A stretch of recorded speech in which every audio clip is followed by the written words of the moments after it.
ఇదొచ్చి చుచ్చియుం వెరవక దంటవై వనము వేళ్లకు త్రుంచి కమ్మరన్ విరుదపు పోలె రాక్షసుల పెక్కుర చంపి నెమ్మదిన్ గరకరి తోడనా ఎదుర గర్వము తోడుత నిశ్చితద్దిరా.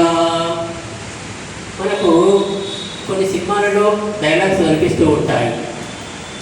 సముద్రాన్ని దాటి వచ్చింది చాలక నా పురంలో ప్రవేశించితివివు, నా వనాన్ని మొదలట నరికేశావా, నరికితివివు, రాక్షసులను ఎంతో మందిని చంపితివివు, ఇంకా నా ఎదురుగా గర్వంతో నిలబడ్డావా. అంటే అటువంటి డైలాగ్స్తో ఇటువంటి పద్యాలు ఆధారం. ఆంజనేయుడు అన్నట్ట, ఓ రావణ, నువ్వు కనుడవు, నీతిమంతుడు, శత్రువును కూడా ప్రశంసించడం గొప్ప. శత్రువు దుర్లక్షణాలు చెప్పాలి, మంచి గుణాలు ప్రశంసించాలి. నువ్వు కనుడవు, నీతిమంతుడవు, కార్యనిరుంగుదు సాహసంబునని, నేను నిద్రించిపోనుటకు నిర్జన వల్లపు రూపలేవు. నేను ఎదిరించాలంటే ఇంద్రుడు కూడా సాటి రాడు. నీ వనిన జగత్రయం వణుకుతుంది. నీది అద్భుతం, అందులో సందేహం లేదు. కానీ ఇన్ని లక్షణాలు ఉన్నటువంటి వాడివి సీతను తెచ్చి నువ్వు ఎందుకు కొరగాకుండా పోతున్నావు, నువ్వు దుర్మార్గుడవైపోతున్నావు.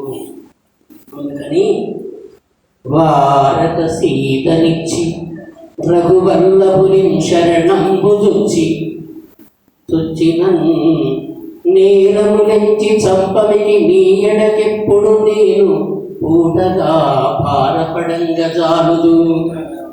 నువ్వు సీతను రామునికి ఇచ్చివేసి అతన్ని శరణు కోరితే నిన్ను చంపకుండా ఉండడానికి నేను గ్యారెంటీగా ఉండాలి. ఆంజనేయుడు అంటున్నాడు, నీ ఎడకెప్పుడు నేను పూటగా భారపడంగా జాలుదు. అట్లా శుభమవుతుంది. అట్లా నమ్మకుండా నువ్వు ఊరికే యుద్ధమే కావాలి అంటే పురి పుత్సకమానడు నిన్ను రావణ. సంపూర్ణ రామాయణంలో ఆంజనేయుడు రావణుడితో అంటున్న ఒక పద్యం గుర్తుకొస్తున్నాడు. ఠం ఠం ఠం అను భీషణత్సనుల వింటన్నారి సారించి వైకుంఠుండారగు రామమూర్తి సమరో కృండై విజృంభించి నీ కంఠంబుల్ భువి గుంచునాడు తరమే కాపాడ పాలాక్షుకున్ శుంఠ మొండితనము మాని శరణంచు రాము ప్రార్థించరా. నాకు చాలా 50 ఏళ్ళ కింద చూసినటువంటి సినిమా ఆ పద్యం నాకు ఇప్పుడు గుర్తుకొస్తున్నాయి. ఈ మొల్ల రామాయణం చదువుతుంటే ఆ సంపూర్ణ రామాయణం సినిమాలోని ఎన్నో అంశాలు దీన్ని చూసి అందులో ప్రవేశపెట్టబడ్డాయా అని అనిపిస్తున్నమాట. ఆంజనేయుడు కిష్కింధకు వెళ్ళాడు. జానకి వార్తలు రావణకు తెలిపాడు. రావణ సంహారానికి వానర సైన్యం కదిలింది.